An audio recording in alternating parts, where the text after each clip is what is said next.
नमस्कार दोस्तों, उम्मीद है आप सब होंगे ठीक ठाक और फिट फाट।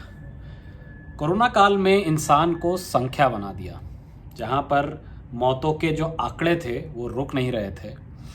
अब रिसेंटली ऐसा हुआ कि उन आंकड़ों को भी चैलेंज कर दिया गया।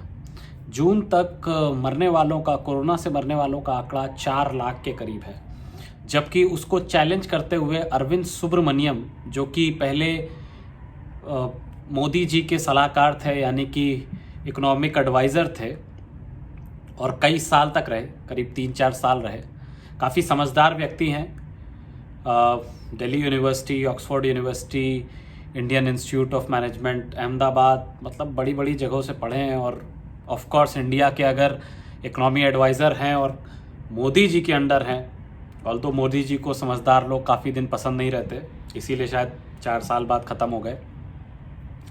उन्होंने ये कहा, एक वाइट पेपर उन्होंने लिखा और उसमें कहा कि भाई जो ये संख्या है 4 लाख की वो सही नहीं है। एक्चुअल में जो मौत का आंकड़ा होगा उसको अगर एस्टिमेट किया जाए तो करीब 4 मिलियन यानी 40 लाख का होगा। तो उनके हिसाब से जो मौतें अक्रॉस नेशन हुई इस कोरोना काल में और जो आज तक हुई होंगी वो करीब 40 लाख होंगी। क्या बच्चे की जान लेगा? इस पर तो अभी तक किसी ने टिप्पणी नहीं कही है, लेकिन पिछले दिनों गवर्नमेंट ने संसद में खड़े होकर के बड़ी मस्ती से कह दिया कि ऑक्सीजन की कमी से किसी की मौत तो नहीं हुई है। उनका कहने का मतलब ये था कि उनके पास अभी तक स्टेट्स ने ये नोटिफाई नहीं किया है और मेजर नहीं कर पाए हैं कि कितने लोगों की मौतें ऑक्सीजन से हुई। अब ये सोचने वाली बात है, जो देश विश्वगुरु बनने को तोड़ रहा है, जिसको टेक्नोलॉजी का हब कहा जाता है, वो सिर्फ इस बात का आंकड़ा भी नहीं लगा पा रहा कि कितने लोगों की मौतें ऑक्सीजन की कमी से हुई नहीं हुई। आगे कैसे एस्टिमेट करेगा ये विश्वगुरु कि भैया कितना ऑक्सीजन स्टॉक में रखना है, क्योंकि अभी खतरा टला तो है नहीं। सितंबर से एक्सपेक्ट किया जा रहा है कि थर्ड वेव, यानी जो कि और भी घातक होने की बात कही जा रही है। ऑल्दो कुछ लोग कह रहे हैं कि इतनी घातक नहीं होगी, लेकिन बच्चों पर घातक होगी क्योंकि उन पे अभी तक वैक्सीन्स नहीं आ रही हैं। कुछ लोग कह रहे हैं अगर नए टाइप का वेरिएंट आ गया तो ये जो कि बहुत सारे नए नए वेरिएंट आते रहते हैं, अल्फा, बीटा, गामा, डेल्टा, उनमें से कोई भी अगर वेरिएंट हिट कर गया तो करीब 80% तक फैटेलिटी रेट भी जा सकता है। तो ये सब बहुत सारी बातें हैं, लेकिन इन सब के बीच में जो इम्पोर्टेंट बात है वो ये है कि हम कितना प्रिपेयर्ड हैं।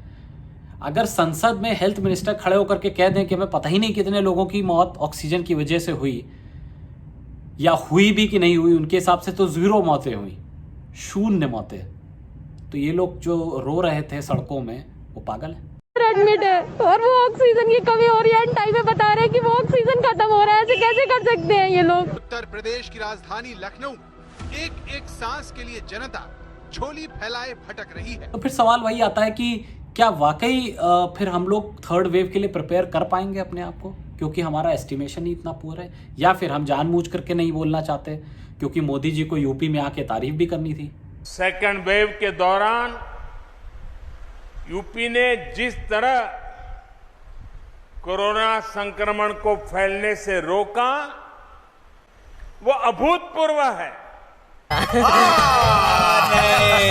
खैर, इस सबसे अलग एक इंटरेस्टिंग चीज़ ये है कि टोक्यो में ओलंपिक्स खेला जा रहा है। टोक्यो 2020 जिसको कह रहे हैं, वो एक्चुअली टोक्यो 2021 में अब हो रहा है।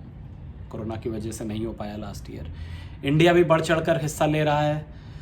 हमारी टीम वहाँ पर क्या खूबसूरत दिख रही है नेशनल फ्लैग के साथ। मैं उम्मीद है कि बहुत सारे गोल्ड लेकर के आने वाली है ये टीम। हमें इन प्लेयर्स, इन एथलीट्स के लिए भी अपना पूरा जोश और खरोश दिखाना चाहिए ताकि वो भी इनकरेज हों और खूब सारे मेडल देश के लिए जीत के ला पाएँ। अगर आपको ये वीडियो अच्छा लगा हो तो इसे लाइक करें, शेयर करें और चैनल को सब्सक्राइब करें।